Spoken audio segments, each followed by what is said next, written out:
Hi guys! Welcome back to our channel. If you're new here, please don't forget to subscribe, like, and share our video for today. So today, ayan, pinapakita po natin ang aming bahay before renovation guys. Ayan, sa province po yan. So ipapakita ko sa inyo ang aming 1 month na renovation po at gastos. Kung hanggang saan kararating ang aming 200,000 pesos guys. So, stay tuned and watch until the end, guys. Ayan, papakita namin pa ang 1 month renovation, magkano ginastos namin, at ano ang inabot ng 200,000 sa within 1 month, guys. Ito papakita ko sa inyo, 1 month renovation pa lang, guys. So, stay tuned, watch until the end. Don't forget to subscribe, like, and share this video if you are new here. And enjoy watching, guys!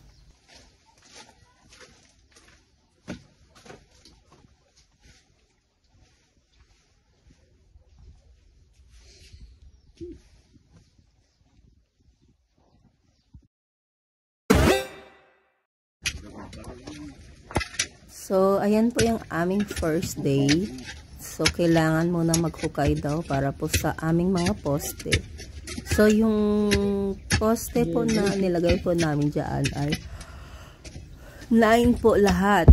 9 na poste. Ang bahay po namin ay 10 by 10. Yan, 100 square meter po yung lupa. So, ang inoccupy lang po namin is 8 by 9. Ang inoccupy ng bahay.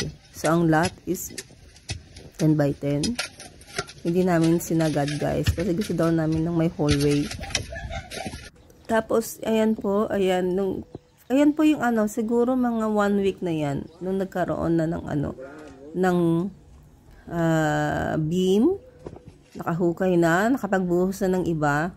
Kasi, hindi na kami nakapag-record yan. Sabi nga sa kapatid ko, i-record niya everyday.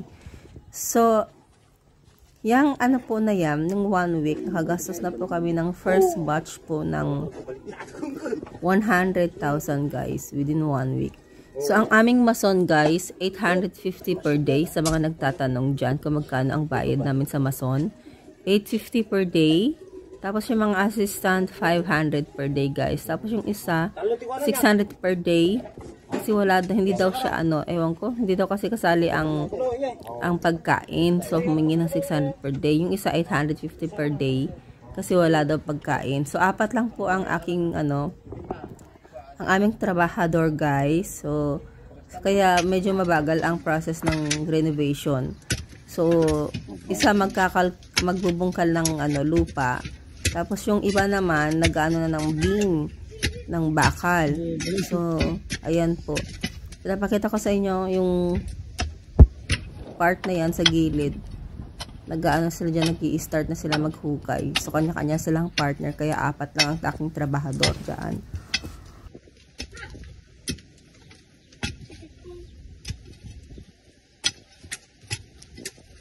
So, ayan nga guys, no.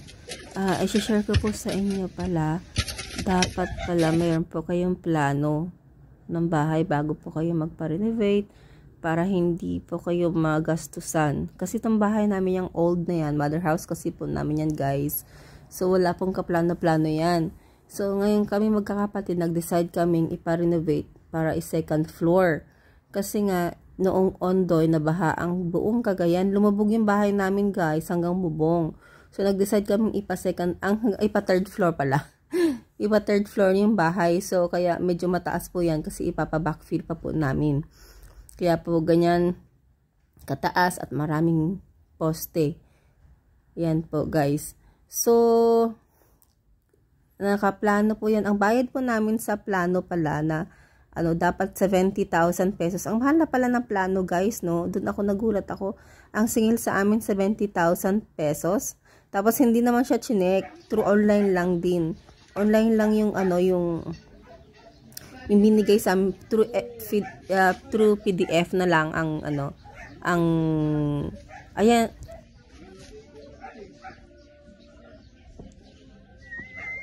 So dahil pamangkin nga namin yung gumagawa guys, yung gumawa ng plano ng bahay, binigyan kami discount.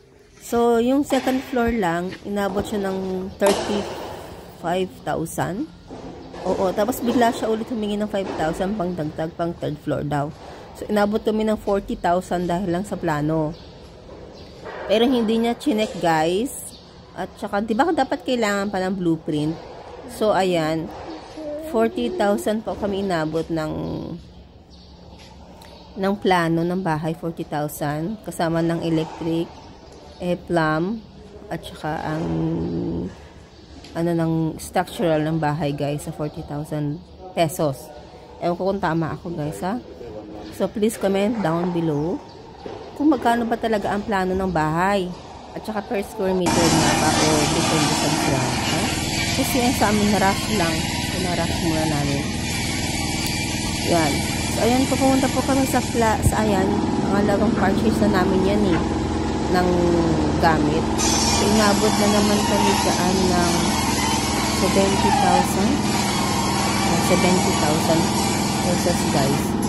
Kasi ang mahal na ng mga bilihin ngayon, grabe. Nagulat na ako yung 100,000 namin, parang napakabilis. So, ito na yung second batch namin ng bili. Umabot na kami ng 170,000 pesos lahat. Kasi, parang nahirapan yata kami sa, Ayan po yung guys. Ayan po yung loob ng bahay. Na rin sila dyan. Nagbubuhos na. Ayan.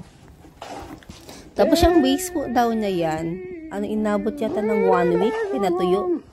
Yan. 1 week po yan na nakaka-trading yan, guys. Yung binubuhosang pinaka-base ng poste, guys. So, ayan po yung harapan po ng bahay namin. So, nag-start po kami ng February 7. Ang renovation, guys, February 7, 2024, guys. So, ganyan na po nangyari yung bahay namin. Medyo, magulo na, bakbak na, sayang. Alam mo nyo yun, guys, sayang yung ganda ng bahay. Pero, okay na rin kasi, kailangan talaga, kasi nababaha dyan. So, kailangan mataas na talagang bahay. So, makikita nyo matataas din ang kapitbahay namin. Parang kami na lang yata hindi mataas dyan. Mostly.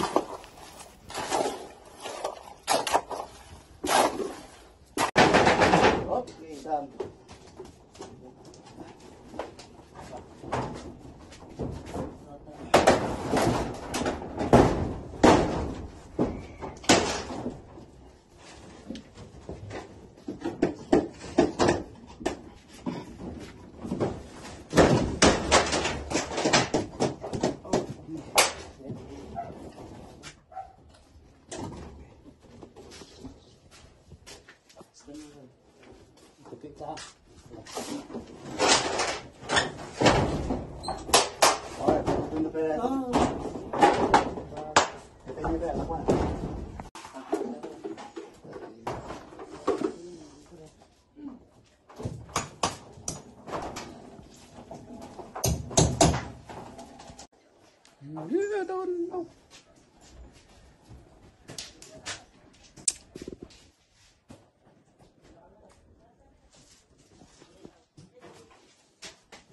Ini patronnya. Nah. Dan. Nggak kurang.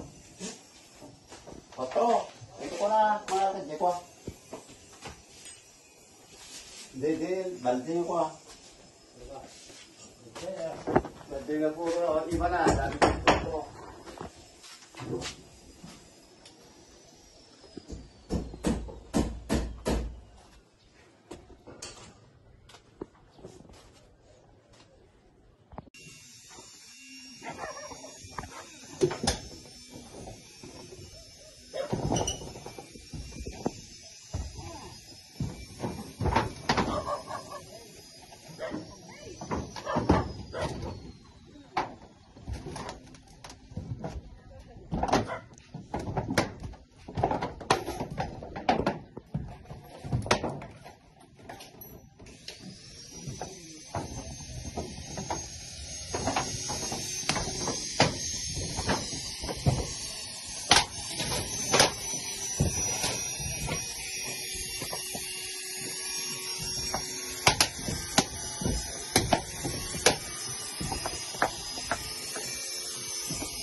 Umalis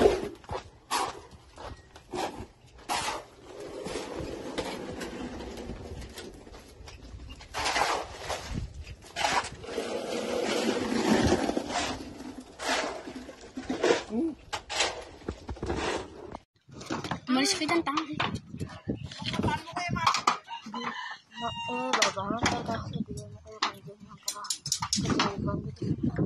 Nag-video nga ako.